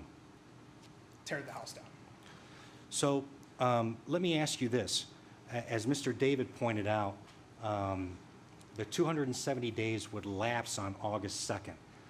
Does that have any significance as to why the City Council should, it's another reason for the City Council to consider reversing the decision of the LPC? So timeline. Based off of my August 2nd drop dead date for demo, it puts us into the winter months to try and finalize framing. Any sort of weather, which we all know between September and now, we flip-flop weather left and right, and it's going to delay us, I can't guarantee, but can almost guarantee at least 3 to 4 months. So having a longer timeline of us being on the project, the majority of our new construction projects we can complete in a timeline of 10 to 12 months, barring any supply chain issues. Waiting until August, it's going to be 15-plus months. And why is that important? Did anybody else testify at any of the hearings in support of there not being a delay? Mrs. McNally, who's here, had, at the November meeting, had brought up the fact that she would prefer, she knows the house well, she knew the Grants as well, and their struggles that they had with the home, and why they sought after selling to a builder and not to putting it on the market to a family or a person looking to move into the village, which is another reason, which I probably am going in a deviant, but Mr. Grant, part of our contract was an as-is, no contingency, take the house. I didn't even step foot into the house until we were negotiating back and forth for about 9 months before we landed on a selling price that we both could agree to. And prior to that, I had never even gone inside. And once we did that, I was able to go inside, kind of take some notes of the floor plan, and figure out how to move forward from there. So if the City Council were to reverse the LPC decision and you were able to start your demolition now, would that be favorable to the area? It would be favorable in an aspect of I'm not going to be there for a longer period of time than I need to be. As I said, being able to start demolition 2 weeks from now, just getting our Cook County demo permit in line, takes about 10 to 15 days. So once we get that, we'd be able to go and we'd be able to finish our project in 10 to 12 months because we're not going to be stuck with our Chicago winters that come about. So to wrap this up, the LPC commission members are good people. They are passionate, and you can see it in the transcript. They care. But, sometimes we have to think about what are the things that the LPC, should be looking at. And for sure, that HAIS report, which is in the Village of Winnetka's ordinance, is something that, you have an expert witness testifying that this particular house does not have the type of historical significance or architectural significance that would warrant the delay. So I believe that the City Council would be on good footing in this perhaps rare instance to reverse the decision of the LPC. And the impact on the area would be actually improved if you do so. And with that, we would open up the matter to questions if you have any.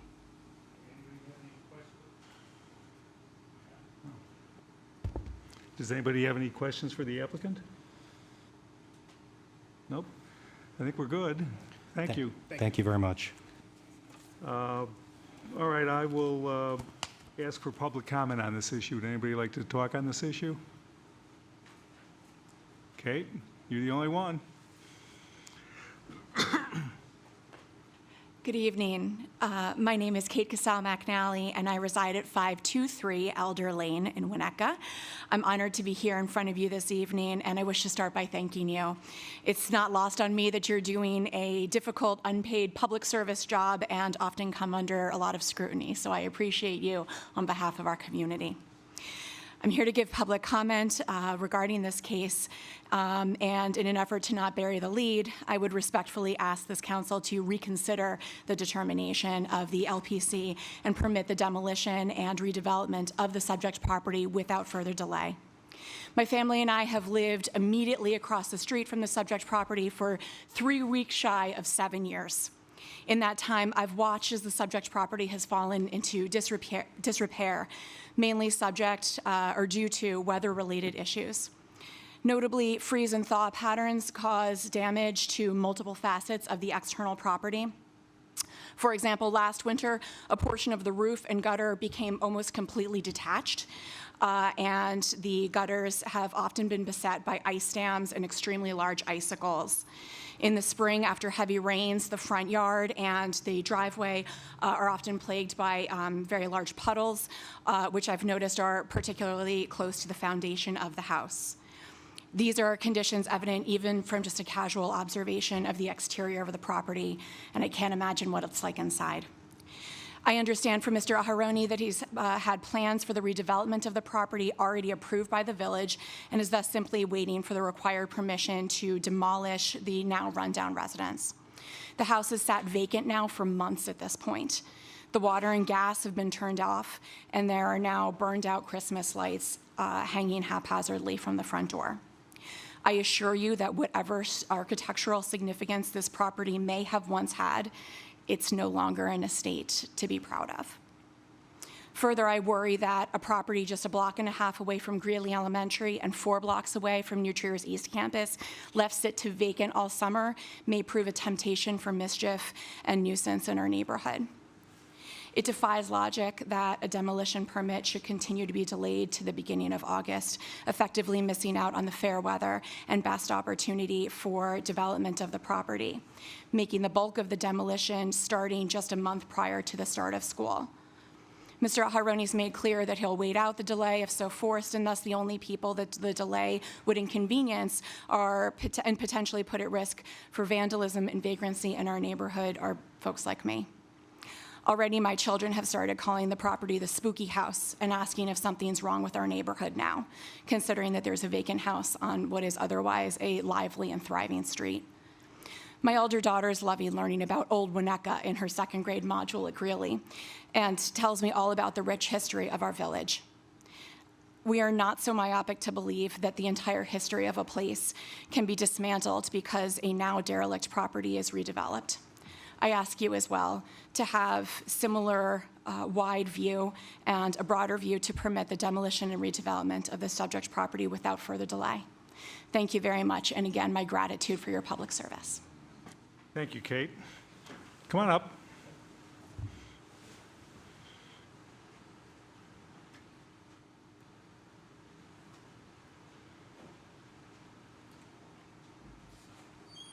My name is Lance Knox. I think you heard it in the testimony of the lawyer. And my wife, where did Mary go? Oh, okay. She's quicker than I am. And originally I wasn't going to say anything because I respect Matan. I know what he's trying to do. But there's some false assumptions being talked about. One is the prior owner basically let the property go into dereliction. And that's why she's not happy and why he had the opportunity. And so that shouldn't be held against the property, who I'm an advocate for. He just was both cheap and not effective. Secondly, this part of Winnetka has a strong historical bearing. When, in the early 1900s, before Winnetka was fully developed, before the train station at Indian Hill was done, it was basically green fields, no paved roads, no sewer. So a group got together, which included George Meyer, Walter Burley Griffin, who you may or may not know has a couple houses in Kenilworth, another architecture, and a couple other guys. And they put a development team to do 30 houses in this area. Our house and the house that they're working on were sort of the middle level preeminent to sort of like the entryway, and they were put together in a very sympathetic way in terms of how they compared to each other and how they were organized relative to being very habitable. The driveways were on the outside, you know, there was green between them, whatever. And Walter Burley Griffin did there was a total of 30 houses planned for this area, and he did 9 out of 30. So he did about a third of them, and the rest of them are still standing. Now, so they tend to be less dramatic. They're long, Poplar, and Sunset, and you know, they're all stucco and smaller stuff. And clearly, there's been no reason to move them along, but they seem to be occupied. People seem to survive. So then you get down to the basic issue is the neighborhood is not being derelict just with a house that hasn't been well prepared. It's been that way for 20 years. So, you know, if there was a problem, somebody should have condemned it 20 years ago. The second issue is that, I don't want to think of how to phrase this, but there's a strong historical value.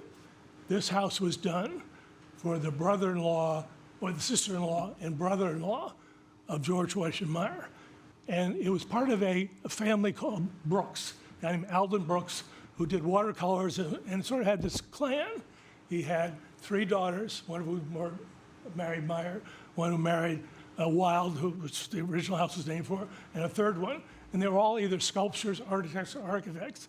And actually, an amusing subroutine is that one of the daughters was part of the White Rabbits. And if you don't know that name, during the 1893 exposition, Leonardo Taft asked Burnham, do you care if I use a woman to help me out on some of these sculpturing things? He said, I don't care who you use a White Rabbit if they can do the job. So there is a lot of history. So this is sort of, what bothers me is sort of the history of Winnetka in that area it's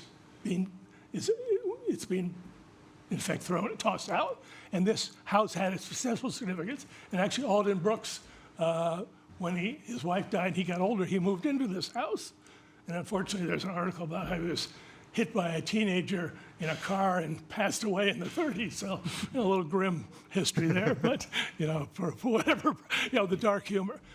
So I'm a strong advocate for the house. I appreciate that Matan may still demolish it, and what will be, and we'll survive whatever happens, you know, in terms of both the demolition and but I just hate not to have there be some pressure and find an alternative solution. Because really what we're talking about is he wouldn't make enough money if he doesn't do that. You clear cut and you move on. Whereas I think there are a lot of people that would be willing to move into the house and slow roll a rehab, especially in today's market, and to live in Winnetka. So that's pretty much, do you have anything else? No, that's, And Mary is an architect by training, so, I have my advisor. so to speak. No, we had heard during some of the previous meetings that there is a dearth of kind of beginner homes in Winnetka. And I guess that means it's $1 million nowadays. And this is that kind of house. You don't have to put in $900,000 to rehab this whole thing all at once. You certainly could, but you don't. And you could do piecemeal. A young family could come in, still pay $1 million, but do it over time. Keep the house's history and have a part of history remain in Winnetka. And I think what we were looking at for the delay was that Matan could actually explore some of those and see whether or not you could simply flip the property to a young family. You know how active the market is in Winnetka, and I don't think you would have any trouble doing that. So that's our feelings. I want to thank you very much for thank you your for your attention. comments about our house, and thank you. And we can tell you where the 7 other houses are on those streets if you ever want to do a tour. Thank you. Would anybody else like to speak on this? I don't think there's anybody else left in the room. Okay, so I will close public comment on this item, and now I'll bring it back up to council for some discussion. What do you guys think? Well, as you know, I'm the liaison on the Landmark Preservation Commission, so I was at that meeting. I felt the commission did a very thoughtful and thorough job of looking at all the materials that are presented to them, including, as we all do, we go by the property and do all that. I feel they made the right decision. As Mr. Knox also made some points, I mean, this is a home that does play an important part in the area. It's a George Mayer home. And I'd love to think that I guess you've mentioned that you're the manager of the LLC, so there must be some, I'm concluding there's someone else actually bought and owns it. If that's the case, I would hope and encourage that they would consider either selling it to someone who would be willing to rehab it and take advantage of was an 1,100 square foot bonus. I think that's what I saw in your calculation, David. That's a huge bonus if one is willing to rehab the property versus tearing it down. And I hope that's what the 270 days would potentially be for, or again, as you mentioned, to research, to look at that yourself to do. So I think that the commission made the right decision, and I would stand by it. Others? I would just make a couple comments. First of all, if anyone up here hasn't read these HAIS studies, they are really interesting. There's great material in there. They do fabulous work. I would somewhat disagree with the conclusion that the attorney mentioned about the summary of the person who prepared the HIS. I mean, I'm just, kind of looking at it. The property at 518 Elder Lane is historically significant. It says the Wild House at 518 Elder has an important history. I mean, there's a lot of comments, and I think that the commission, and Kim, you can correct me if I'm wrong on this, they determined that this house just was historically and architecturally significant. So both. That's their charter. And it's true, the house has been put into disrepair, but that's not to say, I think in our last meeting, that commission gave some awards out, and Trustee Handler received an award, and my guess is that the renovation of those homes is not always economically sensible. I mean, some people, they buy these homes because they are what they are, they have significance, they renovate them, they get good architects, like we saw a few weeks ago, and they put more money than they should ever conceivably consider doing into their home, but they do. And so, you're correct. The people on the commission are passionate. They see, and we talk about this all the time, they see wonderful old Winnetka homes torn down, and they hear the same story, that the renovation costs do not justify versus building new. And it's probably true. But these homes do get bought, and I think the commission voted unanimously on this. I think we should support their good work.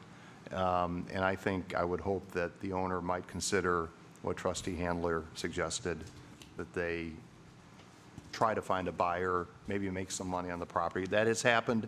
It happened on Ardsley Road. We know that. Yep. It happens. You can find a buyer for this home that will consider it a labor of love and economic distress, but a labor of love. And it just happens in this town. So I would support the commission as well. Great. Others? This is the first time that I've really delved into any of this. And I was remembering when they gave the awards at the last meeting too, and thinking of how much hard work they have and how little standing they have to do anything. Because, for instance, in 270 days, this can be torn down anyway. But I think that they made a good decision. I think Tom Fritz lived in this house, which I think is amazing. But there are a lot of people that need homes, and I would just feel bad stepping on their area when they have so few tools to try and preserve. So I agree that, I think it's a bummer to have to start later, but I do think that there is hope that it could be sold to somebody else who wanted to do the work, and it's owned. This isn't like a young family that moved in and tried and then said, we just actually can't, because every time we turn a corner, whatever, this is going to be turned over for profit anyway. So maybe if a profit could be made while saving the house, it should just run out the 270 days. Yeah, I first of all, I want to commend you both for being very, very civil. This is the way a discussion should happen. So thank you. And I think I've said before, I think 90 to 95% of the homes in Winnetka probably could, if there's something came up, I wouldn't have an issue. But the ones that are historic, that's how we strengthened this and amended the code to give some more teeth to this.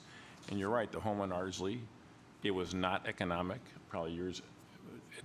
On first blush, it wasn't. But when you look at what was done, they're going to get every dime of their money back. I mean, but the people that bought it said it's cheaper for us and easier for us to tear it down. It would have been. But when they sold it and the people came in and what they did to fix it, it will be there for another 100 years without question. And that piece of Winnetka is kept, and I think that is the beauty of what we're doing. So I get it, it's a different business model, I respect that. But this is what we are doing this for, and if somebody can come in and find the energy and the patience to do this, I would say same thing, Bob, is let's see if we can find a buyer. All right. I'll echo some of the comments made in terms of what Bridget said. I don't feel like I want to be in a position to disregard the lower or the other commissions or bodies' judgment and the tools that they have at their fingertips to be able to try to promote preservation. I see this house and as a fan of preservation and home building and design. I could totally see how this could be turned into a beautiful project, but I do agree with the owner, the builder, and their perspective that is economically infeasible as your role as a builder to generate any sort of profit by trying to restore the building. It would have been wonderful had the previous owner had sold to someone that did want to restore it, but that's not in our control, and I don't doubt that you'll build a fine house, but it would be, unfortunately, it'll be a loss to the community for some of these beautiful old properties that have potential, but economically just really tough to attain. So in that regard, I'm in support of maintaining the Landmark Preservation Commission's decision. Great, thanks, Kirk. Well, I will say I've read my share of HIISs over the years as well, and you know, the only thing that I wish on this whole case is this would have been a more important house, because I don't see it. This is a small stucco house. I mean, we saw several of Mayor's other homes come before the, at the time it was the Building Review Committee, and they all came down. The stucco houses, I mean, so this isn't one of those houses that much like over on Ardsley, that has some importance. And, you know, you can read into this report what you want. I mean, even the author pretty much admits that it's going to go underneath the hatchet because it just, from a development standpoint, doesn't work. However, you guys have all made a really good point tonight that, you know, we aren't looking for another developer to come in. The fact is that rehab does not work for for-profit developers. It just doesn't. And, you know, we're really sorry about that. But it does work for people who want to come into a community at a starter home price. I know what this thing is worth as a tear down, okay? So, I mean, it's ludicrous to talk about starter homes. But hey, I moved into this house, I moved into this community, bought a 1,300 square foot house, remodeled it, expanded it, and, you know, it was a great place to raise my family. But I wasn't doing it for profit. I was doing it because I wanted a place to live that was close to the schools and all the other stuff. So, again, I just wished our first test of the 270 days would have been something that would have been worth me chaining my ankle to and pleading for mercy, but I don't see it in this house. But since I'm not voting, it really doesn't matter, and I just thought I would add that to the conversation, because the one thing I will say is that this is a great HAIS because it balances. I hate to think that just because, you know, Bob Dearborn lives in this house over here, that someday they're going to want to tear it down, and there's going to be people in the neighborhood saying, but Bob Dearborn lived there. Honestly, and well, you know, what you come to realize is, you know, there's a lot of, I hate to say important and substantial because that's not what I really mean, but there's people that are impactful people in society that live in our community. So naturally, you're going to have people that have made a difference in this world. But I don't ever think that's a good reason to save a house. However, the architecture is a whole different story. I don't think it's a great example, but at the same time, I know how hard LPC has worked, and I certainly want to send them a message that we are supporting them and that we're behind the effort 100%. And I'm glad to hear you guys are all thinking on the same page there. So we don't take a vote on this per se, do we? No, you just need a consensus direction. Well, I think I have two policy directions. The village attorney can draft a resolution that either upholds the delay, modifies the delay, or reverses the delay. Is anybody interested in shortening this thing at all? Okay. So we're really talking about upholding the delay at this point in time, right? There's your policy direction. And we'll prepare that for the next council meeting. Sorry, guys. By the way, I knew the Grants. They moved into that house in 2000. Sorry, it was 2000. When the previous meeting, he said that he was trying to rehab the house in the 90s. I coached their daughter at that time in my life, and yeah, I knew the Grants very well, so. Not a problem. So it wasn't 40 plus, but it was about 20 years, so, okay. Not trying, there's a lot of information, it's easy to get it wrong, no problem. Okay, thanks, everybody. All right, no appointments, no closed session, thank goodness. And item 13 is adjournment. May I have a motion to adjourn? Voice vote? All those in favor? Opposed? Stand adjourned, thank you. Thank you.